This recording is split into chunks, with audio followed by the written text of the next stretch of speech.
literally to the extent of saying full form क्या है. तो ESG का full form है environmental, social and governance, which essentially is all non-financial criteria of a company's performance. What I mean by that is, just as you look at EBITDA or you look at operating margin or ROC, these are all financial measures. Stock price performance is what can be called technical measures. There are fundamental measures, technical measures. Likewise, there are these non-financial measures of company performance. Essentially means what is the amount of environmental damage or benefit you're creating as a company.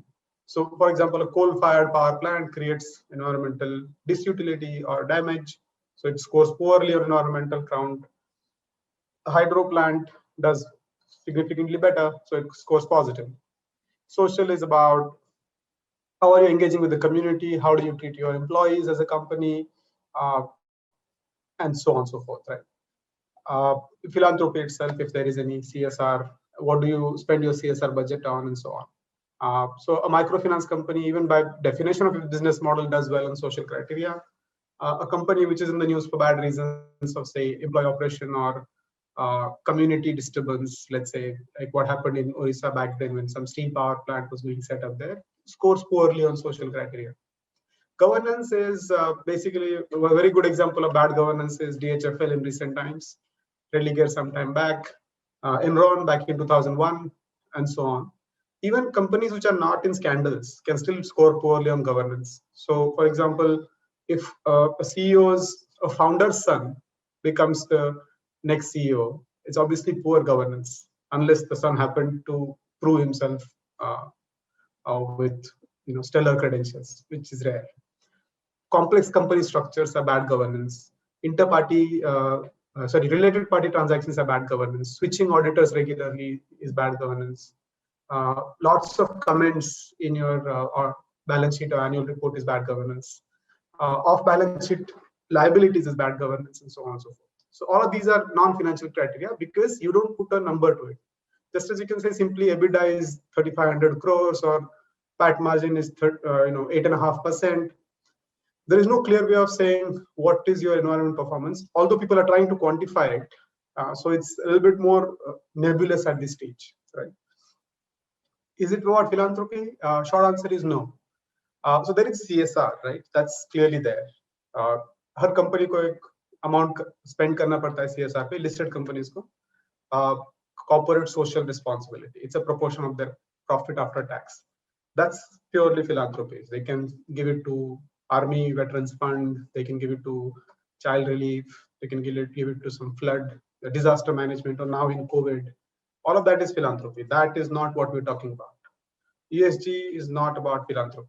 ESG is a core evaluation of a company. How do you do ESG evaluation? You can do positive screening, negative screening, and tilts.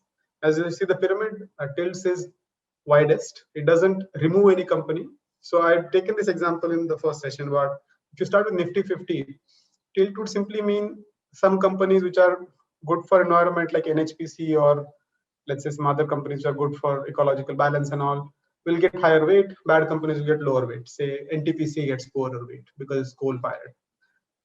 When you come to negative screening, it essentially says leave out companies which have a poor score and then everybody else is at par. So if I take 3 examples, HDFC Bank, for example, has no positive or negative environmental impact. It's neutral. NTPC is negative environmental impact, NHPC is positive. National Hydroelectric and National Thermal, in case you didn't know. So negative screening, in tilt we would say HDFC का weight 7% to 7% रखो Nifty में, NHPC का weight 3% है तो उसको 4.5 कर दो, and NTPC is say 1.5 to keep it half or make it 1.25 or something. That's tilt. So every stock is still there. We're just switching it. Negative screening is saying that these 5 companies out of the 50 are just poor on these scores. Say let's say somebody has a complex corporate structure, NTPC or others like them have bad environmental impact. So you just leave the 5 out. The remaining 45, then you combine it whichever way you want. So there is no tilt there. You just leave out these 2 companies. Positive screening is the other way around. So in your negative screening, you still had companies like HDFC Bank and others which are neutral, still there. In positive screening, you say only companies which are doing well on ESG criteria will remain inside, others will go out. So your list will be as low as say 10 to 15 out of 50. So in your 10 companies, you probably count like some microfinance company, NHPC, and so on. In the positive screening, you will leave out even the neutral ones like HDFC Bank and so on. Different people use different logics. Tilt is used generally by diversified funds. Negative screening is used by top-down institutional money saying leave out these 10 stocks in any investment that you're making for us. Positive screening is used by people who want to create an impact fund. So it's a focused criteria.